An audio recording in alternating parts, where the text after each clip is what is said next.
باش نقول لك خصنا واحد الماتش. هذيك ابا كريم الله يعمرها. اسمع لينا من الوالدين. الله يسمع لنا. بلا لقاش بلا والو. صافي انا العقال. صافي العقال صافي هذيك الشيء.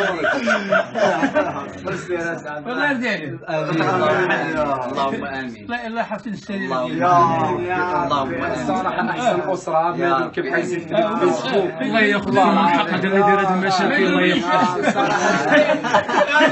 تبارك الله. والدي تبارك الله الله يعمرها دار عزيز عليهم والله الا كيفاش كيدوي وكيفاش كيضحك زعما تبارك قضيه الله. كابرين معاه وهادو كيصحاب الكومنتيرات الدار هذه والله ما توصلوها حتى في الصباع ديال رجليهم الصغير. الله يرحمه والد الشيء راه ماشي راه خونا وعايشين وكابرين مع بعضياتنا. هذا السيد والله ما كيسقد صلوات الخمس ديالو وراضي على ولده. وكما قال الاخ الصديق ديالي قبيله راه عرفناك اللي درتي الفتنه ولا بغيتي ربي يغفر لك صححها دابا. قول هذاك الشيء راه الشيء قديم. راه رمضان راه بنادم اي واحد كيغلط في رمضان اخوتي راه منا وجبد. ان الله غفور رحيم. الله كيغفر. السلام عليكم ورحمه الله. الله يرحم الوالدين اللي فهمنا وتفهمنا الله يجازيه بخير.